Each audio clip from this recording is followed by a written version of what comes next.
കേരളത്തിൽ സംസ്ഥാന നിയമസഭാ തെരഞ്ഞെടുപ്പ് നടക്കാൻ ഇനി ഒരു വർഷം പോലുമില്ല. കോൺഗ്രസിനെ സംബന്ധിച്ചിടത്തോളം അവരാണ് കേരളത്തിലെ പ്രധാനപ്പെട്ട പ്രതിപക്ഷ പാർട്ടി. പ്രതിപക്ഷ മുന്നണിയായ UDFനെ നയിക്കുന്നത് കോൺഗ്രസ് ആണ്. കോൺഗ്രസിനെ സംബന്ധിച്ചിടത്തോളം കേരളം അവരുടെ ഒരു ശക്തി കേന്ദ്രമാണ്. കാരണം ഇപ്പോ കർണാടകത്തിലും ഹിമാചൽ പ്രദേശിലും തെലങ്കാനയിലും മാത്രമാണ് കോൺഗ്രസിന്റെ ഭരണമുള്ളത്. കോൺഗ്രസിന് ഭരണത്തിലേക്ക് തിരിച്ചു വരാൻ സാധ്യതയുള്ള സംസ്ഥാനങ്ങളിൽ പെട്ട ഒരു സംസ്ഥാനമാണ് കേരളം. കാരണം 1977 രാജ്യം മുഴുവൻ ജനതാ തരംഗം ആഞ്ഞു വീശിയ സമയത്ത് അടിയന്തരാവസ്ഥയ്ക്ക് ശേഷം നടന്ന തെരഞ്ഞെടുപ്പ് ഇന്ദിരാഗാന്ധി തോറ്റു, സഞ്ജയ് ഗാന്ധി തോറ്റു. അങ്ങനെയുള്ള ഒരു തെരഞ്ഞെടുപ്പിൽ പോലും കേരളം കോൺഗ്രസിന്റെ കൂടെ നിന്ന ഒരു സംസ്ഥാനമാണ്. പരമ്പരാഗതമായിട്ട് കോൺഗ്രസിന് നല്ല സ്വാധീനമുള്ള ഒരു സംസ്ഥാനമാണ്. പക്ഷെ കഴിഞ്ഞ കേരളത്തിലെ രാഷ്ട്രീയ ചരിത്രത്തിൽ മുമ്പില്ലാത്ത വിധത്തിൽ കഴിഞ്ഞ 2 തവണയും LDF ആണ് തുടർച്ചയായിട്ട് ഭരണത്തിലേറിയത്. 2016-ലും 2021-ലും. അതിനു തൊട്ടു മുമ്പ് അച്യുതമേനോന്റെ നേതൃത്വത്തിലുള്ള UDFും 1977-ൽ വീണ്ടും കരുണാകരന്റെ നേതൃത്വത്തിൽ UDFും അധികാരത്തിൽ വന്നതൊഴിച്ചാൽ കേരളത്തിൽ ഒരു സീസാ ഭരണമായിരുന്നു നടന്നുകൊണ്ടിരുന്നത്. അപ്പം 2 തവണ തുടർച്ചയായി അധികാരത്തിലേറിയ പിണറായി വിജയൻ സർക്കാരിനെ മലർത്തിയടിച്ച് തിരിച്ച് കോൺഗ്രസിനെ അധികാരത്തിൽ കൊണ്ടുവരാനുള്ള എല്ലാ അനുകൂലമായ അവസരങ്ങൾ ഉണ്ടായിട്ട് പോലും അത് കളഞ്ഞു കുളിക്കുകയാണോ കോൺഗ്രസ് എന്നാണ് കോൺഗ്രസിന്റെ അഭ്യുദയകാംക്ഷികളും പുറത്തുള്ള ആളുകളൊക്കെ ചിന്തിക്കുന്നത്. കാരണം അതുപോലുള്ള അടിയാണ് കോൺഗ്രസിനകത്ത് നടക്കുന്നത്. അടി എന്ന് പറയുമ്പോൾ കോൺഗ്രസിന്റെ അടി പണ്ട് മുതലേ ഉള്ളതാണ്. AI ആന്റണിയും കരുണാകരനായിരുന്നു കേരളത്തിലെ ശാക്തിക ഗ്രൂപ്പുകൾ.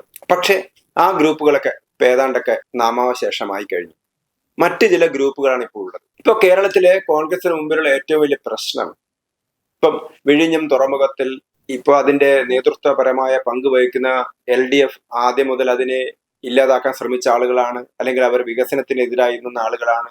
കേരളത്തിലെ സാമ്പത്തിക സ്ഥിതി പിന്നോക്കമാണ്, അതിന്റെ ഉത്തരവാദി LDF ആണ്. ഇങ്ങനെയൊക്കെ കാര്യങ്ങൾ പറയുന്നതിന് പകരം എന്താണ് കേരളത്തിലെ UDF ചെയ്യുന്നത്? ആ UDF അല്ലെങ്കിൽ കോൺഗ്രസ് അതിന്റെ നേതൃത്വം വഹിക്കുന്ന കോൺഗ്രസ് ചെയ്യുന്നത് പരസ്പരം അടികൂടുകയാണ് കോൺഗ്രസ് ചെയ്യുന്നത്.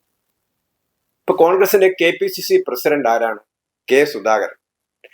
സുധാകരൻ എന്ന് പറഞ്ഞാൽ കോൺഗ്രസിന്റെ ഗ്രാസ് റൂട്ട് ലെവലിൽ വളർന്നു വന്ന ഒരു നേതാവാണ്. അതേ പണ്ട് സംഘടനാ കോൺഗ്രസ് ആയിരുന്നെങ്കിൽ പോലും കോൺഗ്രസിന്റെ CPM-നോട് ഏറ്റുമുട്ടി വളർന്നു വന്ന ഒരു നേതാവാണ് സുധാകരൻ. പിണറായി വിജയൻ കോളേജിൽ പഠിക്കുന്ന സമയത്ത് തന്നെ പിണറായി വിജയൻ KSF ആയിരുന്നെങ്കിൽ സുധാകരൻ KSU ആയിരുന്നു. അങ്ങനെ തുടക്കം മുതൽ കമ്മ്യൂണിസ്റ്റുകാരോട് പടവെട്ടി വളർന്നു വന്ന നേതാവാണ് സുധാകരൻ.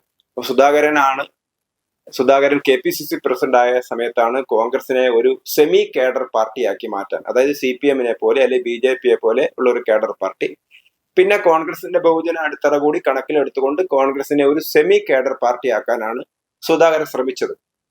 അപ്പൊ പറഞ്ഞു വന്നത്, സുധാകരൻ വളരെ ഗ്രാസ് റൂട്ട് ലെവലില് ബന്ധങ്ങളുള്ള നേതാവാണ്. കണ്ണൂരിലെ CPM കോൺഗ്രസുകാരെയൊക്കെ ശരിക്കും ശാരീരികമായി വകവരുത്തിയ സമയത്ത് അതിനെതിരെ പിടിച്ചു നിന്ന ഒരു നേതാവാണ്. അത്യാവശ്യം കോൺഗ്രസുകാർക്ക് CPM-കാർക്ക് നേരെയും ബോംബെറിയാനൊക്കെ ഒരു ധൈര്യം കൊടുത്ത നേതാവാണ് സുധാകരൻ. കേരളത്തിൽ 4 പേര് കോൺഗ്രസിന്റെ ജാഥയിൽ പങ്കെടുക്കുന്നുണ്ടെങ്കിൽ അത് ഇന്ന് സുധാകരന് കിട്ടിയ ഒരു ധൈര്യമാണ്. കോൺഗ്രസ് വെറും ഒരു ആൾക്കൂട്ടമായി മാറിയ സമയത്ത് അതിനെ ഒരു പാർട്ടിയായി, ഒരു സംഘടനയായി വളർത്തിക്കൊണ്ടുവരാൻ അതിശക്തമായ നേതൃത്വം കൊടുത്ത നേതാവാണ് സുധാകരൻ. പക്ഷെ ഈ സുധാകരനെ മാറ്റാനാണ് കേരളത്തിലെ കോൺഗ്രസിന്റെ ചുമതല വഹിക്കുന്ന KC വേണുഗോപാലും അതോടൊപ്പം തന്നെ കേരളത്തിലെ പ്രതിപക്ഷ നേതാവായിട്ടുള്ള VD സതീശനും ശ്രമിക്കുന്നത്. എങ്ങനെയെങ്കിലും സുധാകരനെ താഴെയിടണം.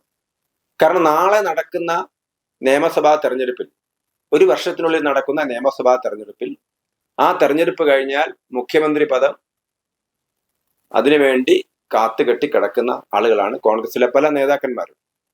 അപ്പൊ അവർ ഒരു മുഴം മുമ്പേ എറിയാണ്. കാരണം തങ്ങളുടെ സ്ഥാനമാനങ്ങൾക്ക് ഭീഷണി ഉണ്ടാവരുത്, അല്ലെങ്കിൽ തങ്ങൾ ഉദ്ദേശിക്കുന്ന സ്ഥലത്തേക്ക് ആ മത്സരിക്കുന്ന മുഖ്യമന്ത്രി പദത്തിലേക്ക് നോട്ടമിട്ടിരിക്കുന്ന ആളുകൾക്ക് അവിടേക്ക് വരാൻ സാധ്യതയുള്ള എല്ലാ ആളുകളെയും ഇല്ലാതാക്കുകയാണ് അവർ ചെയ്യുന്നത്.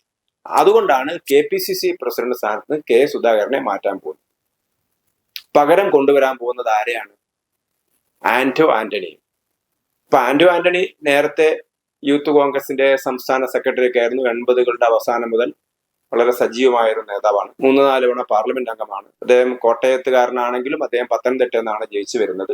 പക്ഷെ ഇതൊന്നും അല്ല പ്രശ്നം. എന്തുകൊണ്ടാണ് ആന്റോ ആന്റണിയെ പ്രസിഡന്റ് ആക്കാൻ വേണ്ടി കോൺഗ്രസിലെ ഉന്നത നേതാക്കന്മാർ ശ്രമിക്കുന്നത്?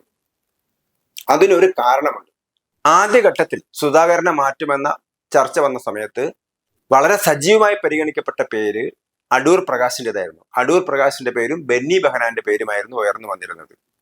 അപ്പൊ അടൂർ പ്രകാശിനെ അന്ന് നേതാവാക്കാൻ കാരണം KPCC പ്രതിപക്ഷ നേതാവ് നായർ സമുദായത്തിൽപ്പെട്ട ആളാണ്. അതുകൊണ്ട് ഈഴവ സമുദായത്തിൽപ്പെട്ട KPCC പ്രസിഡന്റിനെ മാറ്റുന്ന സമയത്ത് മറ്റൊരു ഈഴവ സമുദായത്തിൽപ്പെട്ട ഒരാളെ കൊണ്ടുവരണം. കാരണം തെക്കൻ കേരളത്തിലൊക്കെ ഈഴവ ബെൽറ്റിലേക്ക് BJP അതിശക്തമായ രീതിയിലുള്ളൊരു ഇടിച്ചു കയറ്റമാണ് നടത്തിയിരിക്കുന്നത്. അതുകൊണ്ട് ഈഴവനായ KPCC പ്രസിഡന്റിനെ മാറ്റിയിട്ട് മറ്റാരെങ്കിലും കൊണ്ടുവന്നാൽ ആ ഒരു സമുദായത്തിന്റെ പിന്തുണ നഷ്ടപ്പെട്ടു പോകും, അല്ലെങ്കിൽ ആ പിന്തുണയിൽ ഇടിച്ചിൽ തട്ടുമോ എന്നൊരു ഭയം അന്ന് കോൺഗ്രസ്സുകാർക്കുണ്ടായിരുന്നു. പക്ഷേ ഇന്ന് കോൺഗ്രസ് നേതൃത്വത്തിന് അവരെ അലട്ടുന്ന മറ്റൊരു വിഷയം എന്താണ്? അവരെ അലട്ടുന്ന വിഷയം BJP ക്രിസ്ത്യൻ വിഭാഗത്തിനിടയിലേക്ക് കടന്നു കയറുന്നതാണ് അവർ കാണുന്നത്. പ്രത്യേകിച്ച് മുനമ്പത്ത് വഖഫ് നിയമത്തിന്റെ കോൺഗ്രസ്സുകാർ കൊണ്ടുവന്ന വഖഫ് പരിഷ്കരണത്തിന്റെ വഖഫ് ഭേദഗതി ബില്ലിന്റെ ഭാഗമായിട്ട് 600ഓളം കുടുംബങ്ങൾക്കാണ്, അതിൽ ഭൂരിഭാഗവും മുനമ്പത്തെ ക്രിസ്ത്യൻ കുടുംബങ്ങൾക്കാണ് ഭൂമി നഷ്ടപ്പെടുന്നത്. ആ നഷ്ടപ്പെടുന്നത് BJP കൊണ്ടുവന്ന വഖഫ് ഭേദഗതി ബില്ലിലൂടെ അത് ഒഴിവാക്കപ്പെടും എന്നാണ് അവർ വിശ്വസിച്ചിരിക്കുന്നത്. അങ്ങനെ കാര്യമായ രീതിയിൽ കേരളത്തിലെ ക്രിസ്ത്യൻ സമൂഹത്തെ സ്വാധീനിക്കാൻ BJPക്ക് കഴിഞ്ഞിട്ടുണ്ട്. അതുകൊണ്ട് BJP ക്രിസ്ത്യാനികളെ ആകർഷിക്കാൻ വേണ്ടി BJP ഒരുപാട് പരിപാടികളാണ്. ബിഷപ്പ് ഹൗസിലേക്ക് പോകുന്നു, സ്നേഹയാത്ര നടത്തുന്നു, അങ്ങനെ ക്രിസ്ത്യൻ ബസ്സുകളിലേക്ക് പോകുന്നു, അവരെ പാർട്ടി പരിപാടികളിൽ പങ്കെടുപ്പിക്കുന്നു. അങ്ങനെ വളരെ കാര്യപ്രാപ്തിയോടുകൂടി ക്രിസ്ത്യൻ സമൂഹത്തെ തങ്ങളുടെ കൂടെ കൊണ്ടുവരാൻ വേണ്ടി BJP ശ്രമിക്കുന്ന സമയത്ത് കേരളത്തിലെ കോൺഗ്രസിന്റെ അടിത്തറ എന്ന് പറയുന്നത് എന്താണ്? ക്രിസ്ത്യൻ വോട്ടാണ്. കാരണം UDFന്റെ അടിത്തറ ക്രിസ്ത്യൻസും മുസ്ലിമുമാണ്. അതിൽ ലീഗാണ് മുസ്ലിങ്ങളുടെ കുത്തക, ബാക്കി ക്രിസ്ത്യൻസിന്റെ കുത്തക കോൺഗ്രസിനായിരുന്നു. ക്രിസ്ത്യാനികൾ നല്ലൊരു വിഭാഗം നേരത്തെ ഇടതുപക്ഷ മുന്നണിക്ക് വോട്ട് ചെയ്തിട്ടുണ്ട്. ഇപ്പം നല്ലൊരു വിഭാഗം BJPയുടെ കൂടെ നിൽക്കുന്നു. തൃശ്ശൂരിൽ സുരേഷ് ഗോപിയുടെ ഒക്കെ വിജയത്തിന്റെ പിറകിൽ ക്രിസ്ത്യൻ വോട്ടുണ്ട് എന്നുള്ളത് അവർ കണ്ടെത്തി കഴിഞ്ഞു. അതുകൊണ്ട് തന്നെ ക്രിസ്ത്യാനിയായ ഒരാളെ പ്രസിഡന്റ് ആക്കണം എന്നുള്ളതാണ് ഇപ്പൊ അവർ ആലോചിക്കുന്നത്. അതുകൊണ്ടാണ് ആന്റോ ആന്റണിയുടെ പേര് വന്നത്. പക്ഷേ അവിടെയും പ്രശ്നമാണ്. കാരണം കെ സുധാകരൻ വളരെ ഉറച്ചു നിൽക്കുകയാണ്. സുധാകരന്റെ കൂടെ ശശി തരൂർ നിൽക്കുന്നു. അതേപോലെ തന്നെ മുൻ KPCC പ്രസിഡന്റായ K മുരളീധരൻ നിൽക്കുന്നു. അവരൊന്നും തന്നെ ഇപ്പോഴും ഘട്ടത്തിൽ, അതായത് അധികാരം CPM തിരിച്ചു പിടിക്കേണ്ട ഒരു അവസരത്തിൽ 2 തവണ തുടർച്ചയായിട്ട് പതിവിന് വിപരീതമായി 2 തവണ കേരളത്തിൽ അധികാരത്തിലിരിക്കുന്ന CPMൽ നിന്ന് അധികാരം തിരിച്ചു പിടിക്കാൻ കോൺഗ്രസ് ഒരുമിക്കുന്ന സമയത്ത് തമ്മിലടിക്കുകയല്ല വേണ്ടത്, എങ്ങനെയെങ്കിലും നമ്മൾ ഒരുമിച്ച് നിൽക്കുകയാണ് വേണ്ടത് എന്നാണ് ശശി തരൂരും K മുരളീധരനും പറയുന്നത്. അതുകൊണ്ട് ഇപ്പൊ സുധാകരനെ മാറ്റുകയല്ല വേണ്ടത്, നമ്മൾ ഒരുമിച്ച് നിൽക്കുകയാണ് വേണ്ടത് എന്ന് അവർ പറയുന്ന സമയത്ത് അവിടെയും പ്രശ്നം വരുന്നു. അപ്പം കേന്ദ്ര നേതൃത്വം അതിശക്തമായിട്ട് ഇപ്പം റോബർട്ട് വാദ്രയുടെ കാൻഡിഡേറ്റ് ആണ് ആന്റോ ആന്റണി എന്ന് വരെ പറയുന്നുണ്ട്. പ്രിയങ്ക ഗാന്ധിയാണ് ആന്റോ ആന്റണിക്ക് വേണ്ടി വാദിക്കുന്നത് എന്ന് പറയുന്നുണ്ട്. ആന്റോ ആന്റണി റോമൻ കത്തോലിക് ആണെന്ന് പറയുന്നുണ്ട്. പക്ഷെ അവിടെയും ക്രിസ്ത്യൻ വിഭാഗത്തിനിടയിൽ തന്നെ ആന്റോ ആന്റണിക്കെതിരെ എതിർപ്പ് ഉയരുകയാണ്. കാരണം ആന്റോ ആന്റണി പെന്തക്കോസ്തുമായിട്ട് വളരെ ബന്ധമുള്ള ഒരാളാണ്.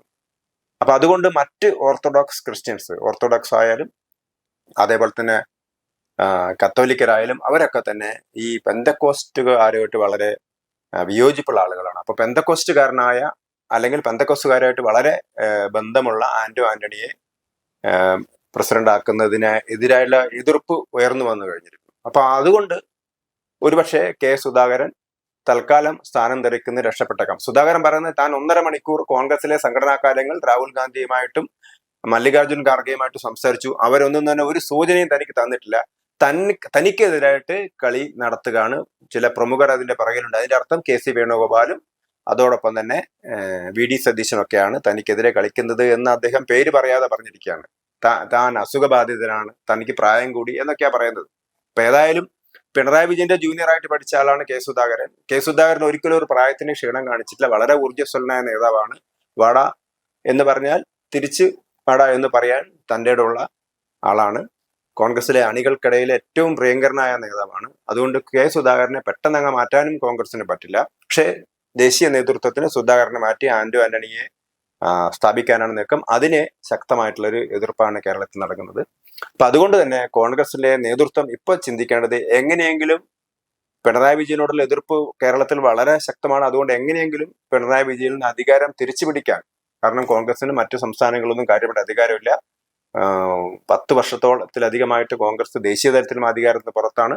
അതുകൊണ്ട് കേരളത്തിൽ എങ്ങനെയെങ്കിലും അധികാരത്തിന്റെ ഒരു ശീതള ഛായയിലേക്ക് വരുന്നതിന് പകരം തമ്മിൽ തല്ലുകയാണ് കോൺഗ്രസ് ചെയ്യുന്നതെങ്കിൽ അത് കോൺഗ്രസിന്റെ നാശത്തിന് മാത്രമേ വഴിതെളിക്കൂ എന്നാണ് പറയാനുള്ളത്.